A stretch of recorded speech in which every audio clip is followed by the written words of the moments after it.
ధర్మం ప్రమాదంలో పడిన ప్రతిసారి భక్తులను కాపాడటానికి అవతరించే దైవం ఎవరు? ఆయనే శ్రీ మహావిష్ణువు.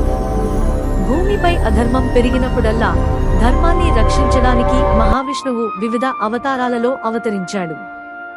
ఆ దివ్యమైన దశావతారాల కథ ఇదే. అనంతమైన క్షీరసాగరంలో ఆదిశేషునిపై విశ్రాంతి తీసుకుంటూ ఉన్న విష్ణువు జగత్తును సంరక్షిస్తూ ఉండేవారు. ఒకప్పుడు భూమిపై అధర్మం పెరిగింది. రాక్షసులు ప్రజలను బాధించడం ప్రారంభించారు. దేవతలు మహావిష్ణువును ప్రార్థించారు.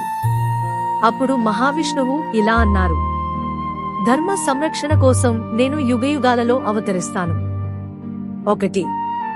మత్స్య అవతారం. ఒక మహాప్రళయం రాబోతుందని తెలిసిన మహావిష్ణువు చిన్న చేప రూపంలో రాజు మనువుకు దర్శనమిచ్చాడు. ఆ తర్వాత భారీ చేపగా మారి వేదాలను, జీవరాశులను రక్షించాడు. జ్ఞానం ఎప్పుడూ రక్షించబడాలి. 2.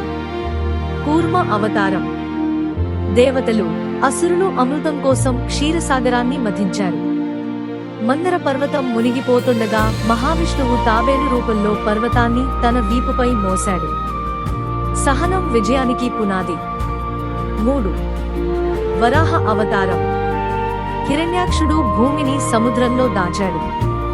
మహావిష్ణువు వరాహ రూపంలో వచ్చి భూమిని పైకి తీసుకువచ్చి రక్షించాడు. ధర్మం ఎప్పటికీ ఓడిపోదు. 4. నరసింహ అవతారం. భక్తుడు ప్రహ్లాదుని కాపాడటానికి మహావిష్ణువు సింహమనిషి రూపంలో స్తంభం నుంచి ప్రత్యక్షమై హిరణ్యకశిపుని సంహరించాడు. నిజమైన భక్తిని దేవుడు ఎల్లప్పుడూ రక్షిస్తాడు. 5. వామన అవతారం.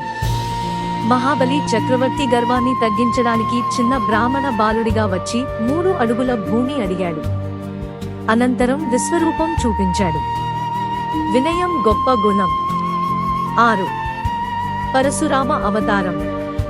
అధర్మం చేస్తున్న దుష్ట రాజులను శిక్షించి ధర్మాన్ని కాపాడాడు. న్యాయం ఎప్పుడూ గెలుస్తుంది. 7. శ్రీరామ అవతారం. రామ రావణాసురుని సంహరించి ధర్మాన్ని స్థాపించాడు. సత్యం, ధర్మం మన జీవితానికి మార్గదర్శకం. 8. శ్రీకృష్ణ అవతారం. కృష్ణ కురుక్షేత్రంలో అర్జునునికి భగవద్గీతను బోధించి ధర్మ మార్గాన్ని చూపించాడు. కర్తవ్యాన్ని భక్తితో చేయాలి. 9. బుద్ధ అవతారం. బుద్ధ అహింస, దయ, కరుణను ప్రపంచానికి బోధించాడు. ప్రేమ, దయ మానవత్వానికి పునాది. 10. కల్కి అవతారం. కల్కి కలియుగాంతంలో తెల్ల గుర్రంపై అవతరించి అధర్మాన్ని నాశనం చేసి ధర్మాన్ని పునఃస్థాపిస్తాడని పురాణాలు చెబుతాయి. మత్స్యుడిగా జ్ఞానాన్ని రక్షించినవాడు.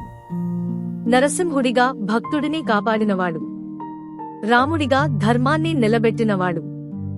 కృష్ణుడిగా జ్ఞానాన్ని ప్రసాదించినవాడు. ఆయనే శ్రీ మహావిష్ణువు. చివరికి ధర్మమే విజయం సాధిస్తుంది.